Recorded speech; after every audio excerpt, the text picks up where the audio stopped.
Welcome to the Simpler Business Podcast, where we talk about ways to do what you love and serve your people in a way that brings you income and freedom. I'm your host, Marissa Roberts. Join me as I chat with my favourite entrepreneurs about how they simplify their biz so that you can simplify yours. How do you feel about having difficult conversations as part of running your business? As entrepreneurs, we wear so many different hats. We jump from one thing to another while trying to balance it all. And when things get tricky in one area, there can be a temptation to just gloss over it and hope it fixes itself so we can keep focusing on the feel-good parts of the business. The thing is, if you can get good at handling the hurdles that pop up, having the difficult conversations with the people you work with and the people you serve, you have the potential to make a really positive impact in a way that can also help your business grow. If this sounds like something that can benefit you, you are going to love this episode. We're chatting with Leisa Molloy today about how to handle difficult or challenging conversations. Leisa is a master's qualified workplace psychologist, facilitator, and organisational development consultant with over 17 years of experience in leadership development. She now spends most of her time helping leaders and their teams to become more skilled, self-aware, and human in the way they communicate and navigate important workplace conversations, with a focus on building trust, clarity, connection, and psychological safety. Leisa has worked with a broad range of public and private sector clients, including ANZ, NAB, Australia Post, Telstra, the Cancer Council, and the Australian government at the local, state, and federal levels. I'm really excited to have Leisa on the show today because as entrepreneurs, difficult conversations apply to us as well in our work with clients, our customers, our subcontractors, anyone we're collaborating with. The quality of our day-to-day interactions with people can make or break our business success, but we get so busy with our daily to-do list that often we don't realize just how much of an impact our conversational skills can have, particularly in stressful times. So Leisa, welcome. I am so excited that you're here with us today. Thank you very much. I'm glad to be here. I think that you have such an interesting topic because I know there are so many of us out there who are, natural people pleasers or people who are uncomfortable in having a conversation that they don't think is going to go very well. I was terrible with this in my corporate career. I would avoid confrontation at any time, and not just confrontation, but just uncomfortable conversations, calling somebody out on something that's not working right, or being the person called out on something that's not going well, or just butting heads with people personality wise. Like there's a lot that comes up. And I know I can't be the only one out there that's struggling with that naturally because we're seeing it in workplaces everywhere, right? No, you're absolutely not the only one. And in fact, sometimes when I present around this, I talk about some of the stats, and the stats are really super interesting that like most people don't like difficult conversations. There's something like one study suggested 11% of the people surveyed in a really big group would rather quit their job than handle a difficult conversation. So that's really interesting, isn't it? When 10 people just leave. So definitely not the only one. I totally relate to that. I'm a bit of a cut and run person, and I don't want to be, but my natural default is if this is too hard, let's just go find an easier option. But that doesn't really work out because often the problem is kind of how I'm handling this situation, not necessarily the person I'm dealing with. And so if I go and leave and try and find somebody else to work with, the problem follows me because, I'm the one that's wrapped up in it. It's not necessarily the other person. So yeah, it doesn't solve the problem to run away. No, typically it doesn't. No, you're right. You'll come across these issues regardless of where you go. So like you said in your intro, I think learning how to navigate some of this, or at least continue building skills, is so useful in so many different contexts. That's why I'm so passionate about it, really. I've seen all the flow-on effects when these things aren't navigated particularly well, or when people ignore these issues for too long. Yeah, you see the spiral then too. Yeah, absolutely. So you've worked with a lot of big companies teaching people how to handle difficult or challenging conversations. And I can see how that would be really helpful to leaders, when they're managing teams, dynamics, staff morale, workplace satisfaction. But how do you think this translates to entrepreneurs, people who are having difficult conversations with their clients or their customers or their subcontractors? How does it fit in there? My view, I guess, is that it is absolutely relevant in those situations. And I should mention that I'm a business owner too. So I work independently for myself and have to navigate conversations with subcontractors, clients, and so on. Get what it's like, well. yeah. Yeah, and quite tricky ones sometimes, given that there's multiple levels of stakeholder, if you like, in the work I do, because there's the organisation, sometimes there's leaders or the people who are engaging me from HR, and then there's the individuals that I'm working with as well. So there's lots of levels of complexity there. But I think what I would say is that some of the same challenges just come up. So there are always going to be situations as a business owner too, where some of the elements that make conversations feel difficult are there. So you're saying no to something, for example, you're sharing some kind of unwelcome news or information about something that somebody really wouldn't like to hear. There's a personality clash, as you said, or often what we call a personality clash, which is sometimes just a different language for talking about the same thing or a lack of understanding about what assumptions each other might be making. Those kind of situations come up all the time, don't they? And things like setting expectations and clarifying expectations around work or tasks or relationships, setting boundaries. I think all of your listeners have probably encountered something in that list somewhere along the line. I'm like, I've encountered all of those. Yeah, you're right. Yes. We all have. And I think something that can be useful is to think about what makes a difficult conversation difficult in the first place. And there's a great little definition that comes from one of the classic books in this space where they talk about the 3 elements. So one is that something is at stake. So when you think about a business owner or an entrepreneur, that's often bigger because something's at stake in terms of their business. It's their business, it's their baby. There's different opinions or different perspectives. So people see things differently in some way. And then the third criteria, which is the one that makes it so tricky, is that some kind of emotions are involved. So people are feeling usually some, what we would call a negative emotion, but, we could go down a whole conversation about whether emotions really can be negative. But there's some kind of discomfort sitting there for one person. So, you probably agree those conditions are in a lot of our conversations, aren't they? In life and work and business. Actually, that's a really good point. It's life too. Yeah. It's not always difficult. If nothing's at stake, it's not really that difficult. So, when those conditions aren't there, it's just a conversation rather than a difficult conversation. Yeah. So if you handle it well, it doesn't have to escalate into a massive problem. It can just be something that gets smoothed out before it even becomes a thing. Yeah. Yes. And in fact, if I was to share one huge tip, the biggest thing is to, when something starts to become a little bit tricky or something's not quite working, just nip it in the bud as soon as possible. And I guess an example is that, I often work with organisations and leaders and individuals around feedback conversations as well. And if you're actually giving feedback really regularly or having really open dialogue about what's working and what's not working, then it tends not to become a difficult conversation. So what is often thought of as difficult is when all those emotions have gotten involved because something has built up over time. So the quicker you nip it in the bud and deal with it, the better. You're right, because I'm looking back at all the times I've had, difficult situations with people, and the longer I leave it, the more emotionally attached I am to the actual situation that's happening. And then I think of all the things that I do well in my work, and that's the stuff that I do all the time. That's the stuff that kind of becomes almost autopilot because I'm used to doing it again and again. And I guess this sort of skill is the same sort of thing. The more you do it, the better you get at it, the more comfortable you are with it, the more confident you are at doing it. Yeah, that makes sense. Yeah. Absolutely. And I think the other part that's just to go back to your question about how it's relevant to business owners too is because we're still humans dealing with other humans. So all of those human parts that come up, it's interesting because a lot of my work is around almost what you could say are communication skills in some ways, but it's actually about trust and connection and clarity and emotional intelligence and social intelligence and self-awareness and all of these things that sit underneath because we're humans and that stuff is really important. Another little fun fact I like to share actually, and I guess just to see if your listeners resonate with this, is when you think about that human part, there's actually 2 really good reasons why we do shy away from these conversations.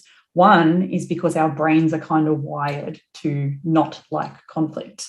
So if you go back and think about an evolutionary perspective, if you like. You know, we used to live in tribes, and being part of a tribe was important to surviving. Like, if you didn't have people around you, then you didn't get as much food, or you weren't protected as much. And so that was actually something that was really important for our survival. And our brains are still the same, even though we don't have those same threats anymore. So our brains are actually this is the nerdy psychologist coming out of me. We're actually wired to pick up on those signals. So, you know, when you think about even as a child in school, when you're being left out of a group situation, or kids are ignoring you, we have a reaction, don't we, to those things, even from that really young age. Yeah. And that's because we're kind of wired like that. And the other reason is because we're brought up. Tell me if you've ever been told these things: to be nice, don't rock the boat, if you don't have anything nice to say, don't say it at all. Yeah. Like, we get all these messages as to why we shouldn't say something that somebody else might find uncomfortable. And so we don't. And so we don't build the skill, you know.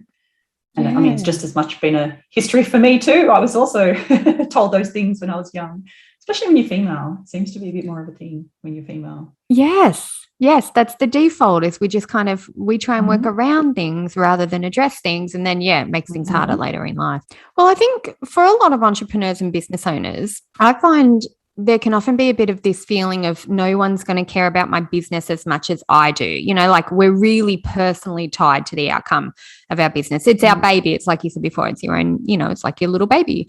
I kind of feel like this assumption, no one's going to care about it like I do, can cause a bit of a silo effect when you're working with other people, you know, like launches and projects, collaborations. We tend to default on focusing on getting tasks done and ticking things off our list, but we're not actually considering the human factor, right? These are people that we're working with. We're not considering the people that are doing the things with us. So how do you think that sort of feeling and that sort of looking at it that way can affect your business outcomes? Because I feel like they're not going to help if we do it that way. No. And again, I mean, this applies to big organizations as well as small businesses, really, because of course there are the tasks, but they're people doing those tasks. And then you may have, you know, like you say, customers or subcontractors, but they're still people as well. So if you can't get past or kind of manage to navigate some of those emotions and those things that might come up in those relationships, then the work just gets harder, doesn't it? So, you know, if you think about it, there's so much in there that sort of makes a lot of sense.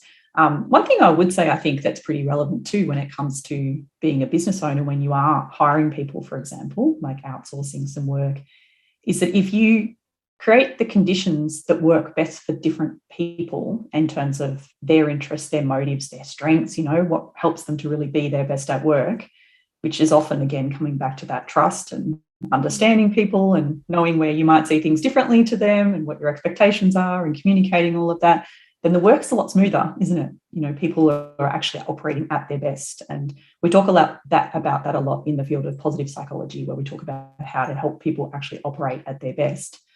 And the other thing I think that can be important in that too is that if you just look at it from a task perspective, sometimes you can be missing the opportunity to help others see what actually sits behind that task. Like, how is that task contributing to running your business or supporting your business, or the bigger thing that you are offering to the world in terms of what you're providing and how you're showing up and serving people. And even, does it make sense when you link those pieces when it, you know, if you're delegating, for example, or using a virtual assistant or something like that, and you help them to see the big picture, it makes it more meaningful for them as well. So rather than looking at it just from a task perspective, it's like, what is it about this, you know, task that might be appealing to this person, and how can I help them to see that they're adding value? So there's a whole bunch of research again around that when it comes to having meaning and purpose in our work, which is what a lot of people are looking for more and more these days. Yeah, so people don't have to own a business to care about it, as long as you can help them see why, you know, they would be interested or why they would care about the outcome as well, not just about doing the thing. So, yeah, that makes sense. Yeah, potentially. Well, I guess it's just stepping outside your own view of what it is for you, the business, and what it means to you, and thinking about, because that could be useful for us as business owners too, right? We all often hear talking about purpose and what we're here for and who we serve and those sorts of things. So remember to bring people into that conversation is probably what I'm suggesting in that sense. How do you juggle when it's a number of people, though, and they all have different personality styles, different needs, different ways of communicating? How do you kind of keep it all together? Because I know if I'm already juggling different things in the business, there is a part of me that's like, I don't know if I'm going to remember all of that. I don't know if I'm going to remember who applies to what. Like, Any tips on how to keep it all together? I guess it depends on the nature of your business and how you work, whether it's all online or whether you come together or how often you have check-ins. But, you can have regular check-ins, for example, and build in some of those pieces around, well, tell me how you like to work. And when it comes to me sharing some task with you, for example, how do you like to receive information and what do you want to do in terms of check-in and what do you need from me, and asking all those types of questions. So I suppose it's almost like, let's put it this way, I suppose if you were building a team, the ideal start, in my opinion, after working in lots of different places where I've seen this not happen, is actually setting some of that up at the start, like spend a little bit of time understanding people's strengths and interests and, what lights them up, what they don't like, what sort of things feel like a bit of a task, as in they might be good at it, but they don't really get any energy from it. Oh, yeah. It all comes down to getting to know people, really, which is, sounds really simple, but it's so important. So it's more about talking with people, not just telling them stuff. So, yeah. Yeah, I suppose so. And I think setting up some of those rhythms almost at the start of a working relationship. So, I'm onboarding somebody new in my own support team at the moment and starting to get a feel for how they work and having a bit of back and forth and trying to understand, how they like to receive information. And I'll talk to them about, what really lights you up, what energizes you, what do you enjoy, those sorts of things. And I guess setting up the expectation, or maybe even almost asking permission to say, hey, can we make sure that when something isn't quite right, that we both bring it up right away. I'll check in with you and you tell me what I need to do to help you help me and vice versa. So setting up some of those kind of rhythms, I suppose, and creating that safety at the start.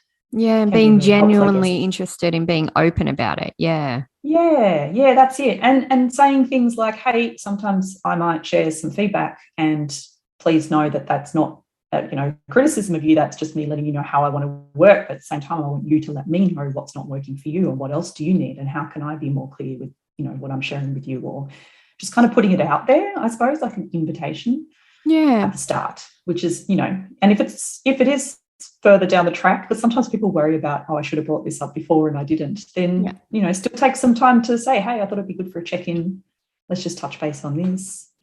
But a lot of clients who've actually been finding COVID has provided a good opportunity for that, because things have changed and our ways of working has changed. There's kind of a built-in excuse to say, hey, let's just stop and pause for a minute and think about how we're working. That's such a good point. It's actually a positive that's come out of COVID, is people now have a bit more freedom to express what works for them and what doesn't, or a bit more flexibility about how they approach work. And it's kind of forced on us at the start, but it's actually opened up a whole nother world on working together. So I kind of like that. Yeah. And different tools and approaches and platforms, everything has changed, hasn't it? So I say take advantage of that moment and lean into it where you can. Yeah, definitely.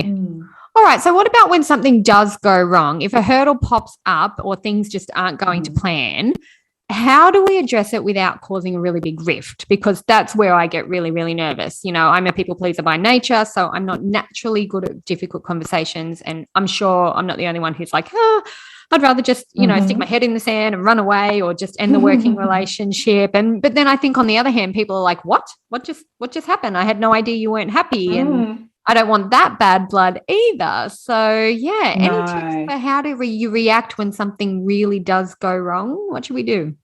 Yeah, and look, this could be a big conversation because there's plenty of things you can say in response to this. But I think I would go back to don't leave it too long. Bring up the conversation or the issue pretty quickly is what I would say, because as you mentioned before, things kind of build up. And actually, there's this concept that I love to share too called conflict debt, which is kind of indicating that piece. It's from a great book around, creating healthy conflict and so on, that talks about the fact that it almost starts as a tiny little thing, and then like a seed, it grows and grows and grows, and it, establishes roots, and it becomes a much bigger problem than it is. So I could share probably a couple of kind of food for thought questions actually that are good to think about. One of them is to get really clear on what the issue actually is. And it can be helpful to think about, for example, is it a task issue? Is it to do with the work and the task that's being done? Is it a pattern of behaviours that have occurred over time? Because you know how that situation often comes up where something isn't quite right and we let it go, and then it might happen again and we let it go because it seems little, but suddenly it's happened 6 times. And then it becomes difficult because you're like, this is actually a pattern now. So, think that through. Is this actually a recurring pattern of something that's not working between us? And not necessarily what someone else is doing, but just something that's not working. Yeah. And, you know, that can be useful just to think that through. Or is it a relationship issue? Is it actually about trust? Or, you know, many times with clients, when I'm helping them think through a challenging conversation, they'll talk about a task or a process, but it's actually a relationship issue. When I dig in and say, you know, what is the real issue here? What's really important about that? And I'll start sharing examples. It's actually a trust issue or a relationship issue. Somebody doesn't feel valued, or they don't feel like they're listened to, or, you know, something's not working, or there's something bigger going on. So I think one step I would suggest is just taking some time to think that through before you even enter into a conversation.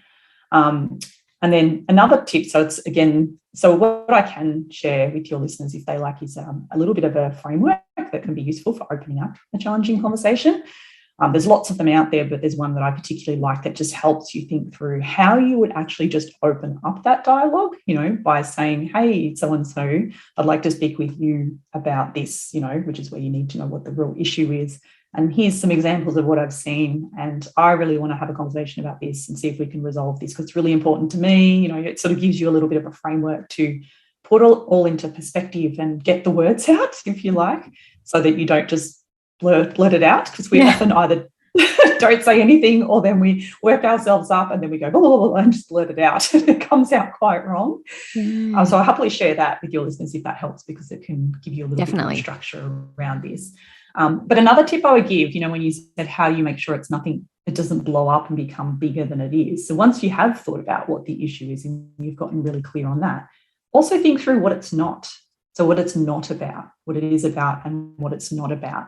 And again, another little tiny tactic that I've taught a lot of people is something called contrasting. And again, I can share a link to a video where I talk through this on my website, for example, where when you're speaking with the person, you actually spend some time thinking through, how can I clarify any misinterpretation or misunderstandings on their part? So, for example, if it's about a task and a piece of work that wasn't done as well as you'd like, and then you start to have the conversation and the other person seems to think, oh my God, it's my whole performance, it's everything, it's wrong. You can use this skill to say, no, this is not about your overall performance, or this is not about our relationship, and it's not about the quality of blah, blah, blah, because I love all of that with you. That's fantastic. What it is about is just this one thing, this one little thing. So you can use this skill to kind of address the big reaction that people have and put it back into perspective in terms of how big the issue is, and also what the issue actually is versus what it isn't. Does that make sense? Yeah. So it involves using statements to that effect. This is not about, I don't want you to think. The last thing I want you to walk away from this conversation thinking is X, Y, and Z. What I do want to do is talk about this. What I do want to bring up is this particular thing that's not quite right. You know, so you kind of use this don't do format. It sounds really simple, but I can tell you hand on heart, if you learn it and you practice it, every client I've ever taught it to is like, it's a game changer. It's a game changer. And it's actually from a book called Crucial Conversations, where that's about dealing with crucial conversations in your life, not just your work. So you can use it at home, you can use it on your kids, you can use it on your partners, you can use it with your friends. It's really helpful. And the fact that you have to think through what you would say it isn't about is helpful, again, because you're taking some time to think it through. Yeah. So it's like the underlying tip here is be prepared, think through what it's really about, so that when you do go in, at least you've got some goalposts, if you like, around here's what I want them to really understand, rather than when I get caught up in emotion, as I probably will, because I'll have an emotional reaction as well and it's going to feel horrible. You can kind of stay clear and on track. That's a really good point, because I was just thinking, whenever I've had to have a difficult conversation with somebody, that's the thing that's always turned me off doing it, is, oh, I'm going to say this, but they're going to take it this way. But you're right. If I sit down and go, well, hang on a minute, I can say, you know, it's not about this and it's not about that. And that's exactly the way they would have escalated it. Like, oh, you're trying to tell me this. And I'd be like, you know, to be able to go, no, it's not about this, but actually get in there before they have a chance to worry that it's about that. That's very, very effective. Yeah, so you can use it up front as part of your sharing. And often I would also say too, I would say to people that really, if you are going into a challenging conversation and you've made a few notes or something, there's nothing wrong with saying, hey, this conversation is really important to me. So I've thought through, because I really want to be clear. So if I look down at my notes, please just, that's me, because, you know, preparing, because this is so important to me, because otherwise people worry about how do I remember all these things, especially online. You can do it a lot more easily online because you can have notes at the side of your screen and so on. But yeah, you can do it. So you can do it up front as a way of prefacing the conversation. And if you have an idea, I suppose, of what the other person might accidentally think, or the way they might misconstrue what you're saying, with the caveat there that you don't want to make too many assumptions in that regard. Good point. Otherwise, you could lead it somewhere it wasn't going to go anyway. And you can also use it in the moment. Once you've gotten really good at it, when you see a threat, like you see the other person have a response, or they say something like, so another way you can use it is when people deflect, when they say, oh, but you, blah, blah, blah, blah, or this person over here did this. And you can say, well, I don't want to talk about that right now. We can come back to that if you like, but what I want to cover off is this key thing. Mm-hmm. So yeah, you can use it in the moment, or you can use it up front. But just having thought it through is really helpful in itself, because you've got really crisp in your own mind on what the issue is and what impact that's having and why it's important to you in the first place. Yeah, I think that really helps take that emotional attachment away too, where you're not going to like react to something in the moment. You're ready, you know what you want to talk about, you know what you don't want to focus on, in, how to make people believe that you are actually caring about them as a person, and that's why you're bringing this up, because you don't want it to be bad. Yeah, because I think a lot of people get that. They do. Yeah, I do. And I think because you can get so caught up in the emotion yourself that you forget half of what you're going to say. We've all had those situations where we have a challenging conversation and we walk away and can't recall what was actually said because there's so much emotional kind of hijack going on. And so the other thing I would say is that will happen. A lot of times I get the question of what do I do if somebody does get really upset, or there's crying or there's anger or there's whatever. And there's so many different ways to handle that depending on the situation. But I think some advice I would usually give is don't be afraid to revisit the conversation. If everybody is so worked up, you included, that you can't move forward and have, a fairly kind of rational conversation, then take some time. That's perfectly fine. And you might just invite the other person. If it's the other person, I usually suggest inviting them. Don't assume, because that's kind of you running away sometimes. But you might say, hey, I can see that you look upset now, or I can see that you're crying. You might just observe what you're seeing. I can see that you're crying. Do you want a moment? Would you like to come back and revisit this? And if it is important, do set a time so that the conversation does happen, rather than it just getting swept aside again. Or would you just like a moment, we'll pick this up. Just give them the choice, essentially, because then you're also affording them a little bit of autonomy to choose. And sometimes if you assume somebody can't go on, that's actually more embarrassing or more upsetting for them than being able to continue, because they might just need to pull themselves together for a second.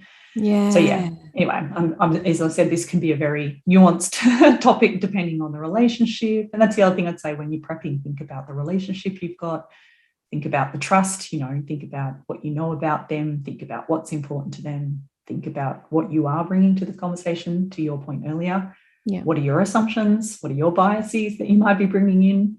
Yeah. What might you not know about their situation? So it all comes back to that human stuff.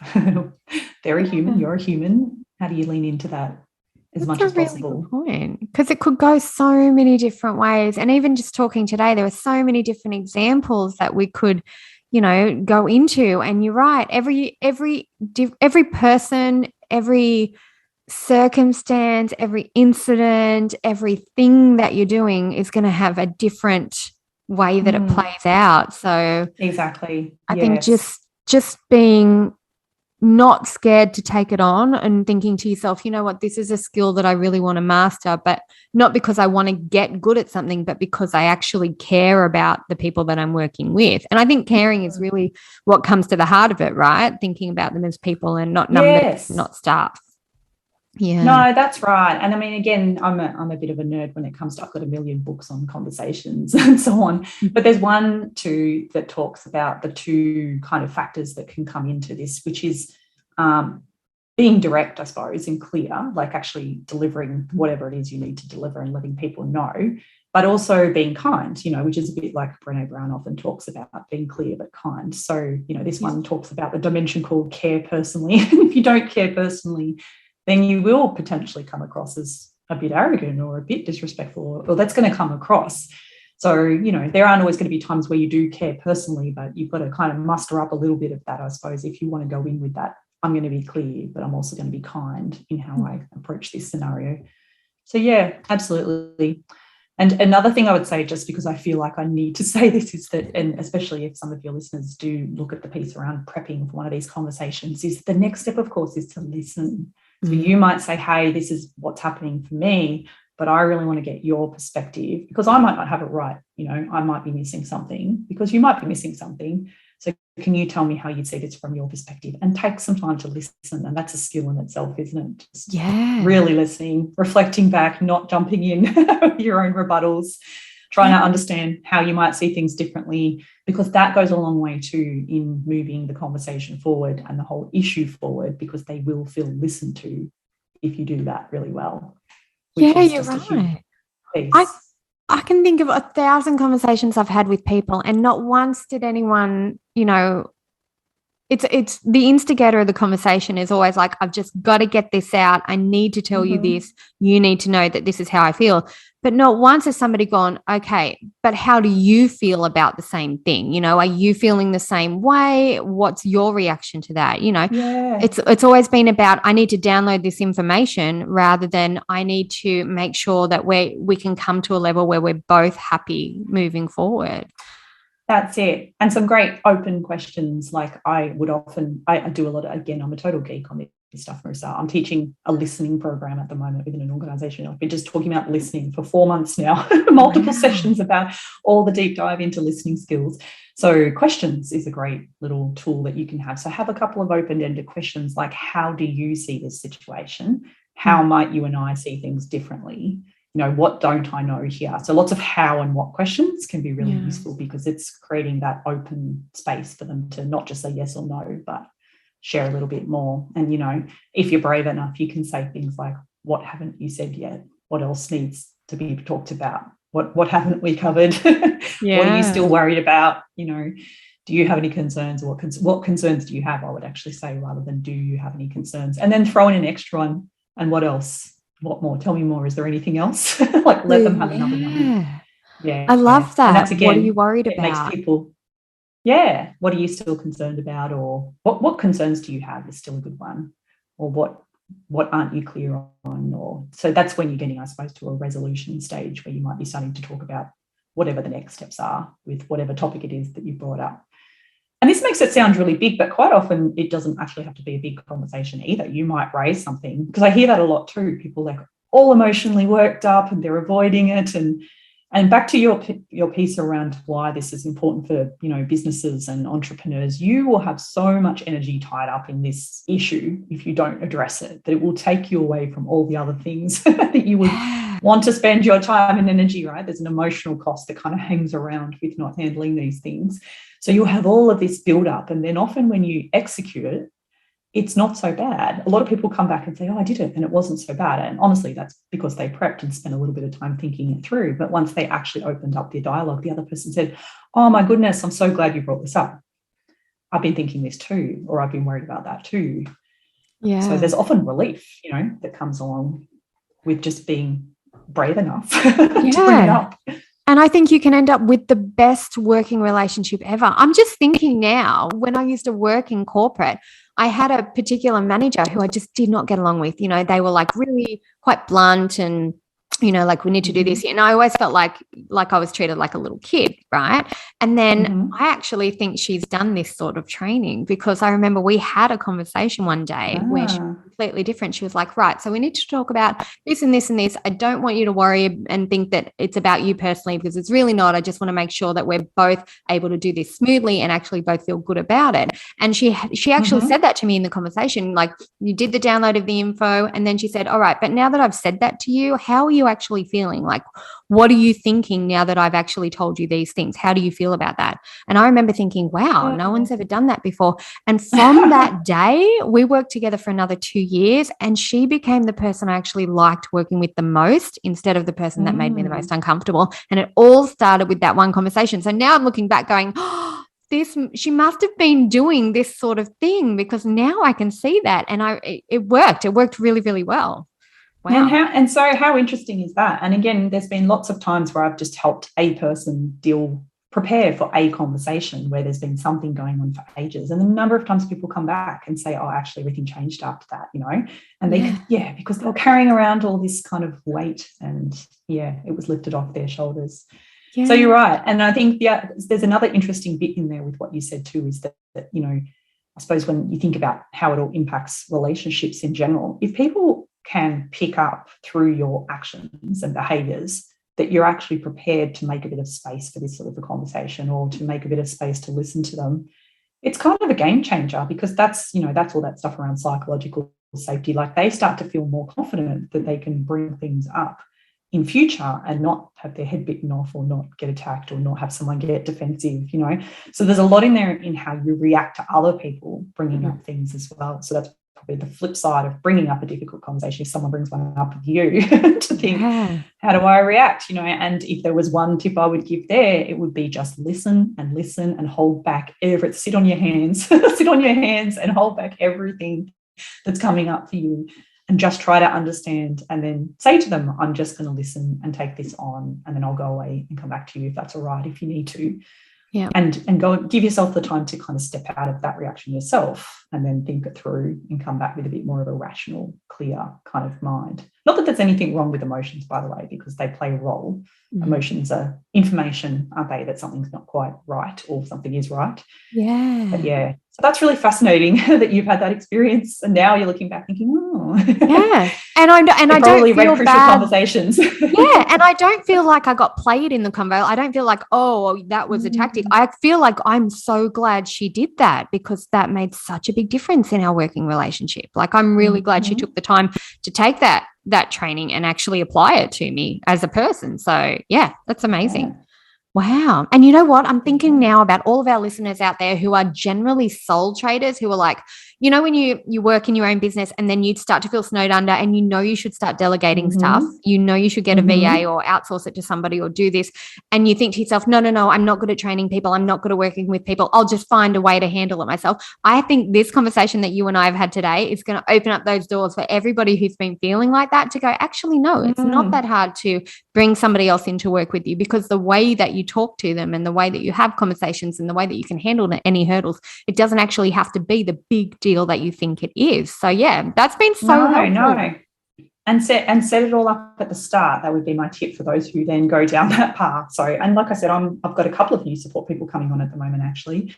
And here's another little story that reminded me, something you said there reminded me of this story. So one of the people who I've been partnering with is very self-aware, and said to me something along the lines of, hey, I can be really honest, and that's kind of my strength, but it also can be something that I overuse at times. And so if I reply to you like this and this and this in Slack, for example, that is not me being abrupt or upset or annoyed. That is me just having a lot on and juggling lots of balls, and I'm just typing the answer as quick as possible. So please don't read it and in this wrong way. Yes. And so that was this person kind of applying some of that upfront, hey, this is how I am sometimes, that self-awareness piece as well, and setting that really clearly at the start. And, similarly, I've also sort of said, hey, something that you said made me think of this, and I just want to be clear that this is important to me as well. And just, we're bringing it all up with one another at the start to make sure that that's sort of off on a good. And it was just as simple as that. And I went, oh, good. I know what that means now. I won't misinterpret that.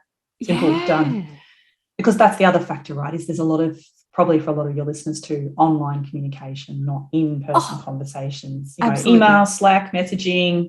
Yeah. And I would say you can very easily misinterpret those because you can't read the tone and the intent. So, I'm a big believer of things like emojis, because they actually help you to put a smiley face at the end, shows that this is a lighthearted message rather than a serious message. It's exactly how I feel. And if somebody puts a full stop in a text message, I always feel like I'm in trouble. And then I'll say to them, like, weeks later, was there a problem there because you put the full stop at your end of your sentence? So I kind of felt like, oh, this was like a real, and they were like, no, I just use grammar. So I took it completely the wrong way. Yes. Yeah, again, and you'll notice that too. That's the other thing, when you notice those things with people and you know how they operate, then you'll notice shifts as well. And that can be a clue that something's not quite working if you notice a shift. But which again comes back to different individuals, different styles, different ways of operating, different ways of communicating. And it really brings us back full circle to just keep doing it, do this regularly. get good at doing it all the time, having these conversations instead of just doing them once a year as a one big massive performance review type conversation. Do it on a regular basis. Yeah. So that they do get to know your personality and you get to know theirs. Wow. Oh, Leisa, this has been amazing. Thank you so much for sharing this stuff. I feel like we've just touched the surface, right? Because there's so much that you can learn about this. And I think you're right. I think if our listeners had frameworks to work with, examples to go with, actual ways to practice this, that's going to help them even more, because today is really about getting that sort of awareness and insight, but I think there's so much deeper we can go. So have you got something that you want to, anything that you want to share with anybody who thinks, I want to dive deeper into this? Where can they find more from you? Where can they get more information? Yeah, thank you. So they can go to my website, which is leisamolloy.com, and that is spelled Leisa. I'm sure they can follow a link. I actually do have a newsletter, by the way, that people can sign up to, where I share heaps of content around this stuff, lots of articles and podcasts and things where there's something really practical in there. I really like it's food for thought, but it's also really practical pieces. But I'd love to share with your group, if that's okay, your listeners, if they want, is that worksheet that talks about how to open up a challenging conversation, which is just that initiating statement, how to bring something up. And perhaps also the contrasting skill that I mentioned before as well. I've got a video that I've shared with my audiences before around how that is and how it works, and some examples to kind of bring that to life a little bit more. So if it's okay, you can redirect them to a link for your listeners. Definitely. Notes, perhaps, and that can send them straight to that page just for them. Oh, that sounds amazing. Thank you. I'll definitely put that link in the show notes, because I think that's a really good, I'm going to do it myself too, because I think that's a really good jumping off point to actually get into it and start doing it, rather than, thinking about how do I do it, but actually get into the practice of giving it a go. Well, and when you try these things out, they will feel clunky. They will feel strange. You'll think everybody knows what you're doing, but they don't. And you will very quickly pick up, if it feels uncomfortable, then that means you've got to keep trying, keep practicing. Like it's a normal thing. So you've got to try it to know how it feels. So don't stop the first time. No. And adapt and make it authentic to you. That's the other tip I would have. Make sure, I'll give you tools and words and examples, but make sure you make it authentic to you. Yeah. And it doesn't have to feel hard. It's like, it reminds me of when I first learned how to drive a car, right? And the very first driving lesson, I was like, okay, how do I get this thing to move? How do I not hit people? I don't know what to do when I'm turning a corner. How do I think of all these things? But now it's 15 years later and I drive a car. It's like breathing. I don't even think about what I'm doing. And I think this could be the same. I could get really good at this just by doing it and doing it and doing it and doing it, and finding more and more opportunities to actually get in and talk to people about that sort of stuff. So yeah, I think that's going to be really helpful. Absolutely. Thank you. Well, I hope that everybody listening today has gotten so much out of it, just like I have. I'm very, very excited to learn more. And yeah, I hope you have all enjoyed listening too. If you want to check out more from Leisa, I'll make sure that we've got links in the show notes so that you can get her newsletter and also that resource, because I think that's going to be really, really helpful. So yeah, thank you everybody for listening, and I will see you next time. I hope you enjoyed this episode of the Simpler Business Podcast. If you did, please subscribe, rate and review us on Apple Podcasts. There's a link in the show notes to make it nice and easy for you, just the way we like it. If you're ready to simplify and scale your business, you can get started with my free audio class at marissaroberts.com. See you next time.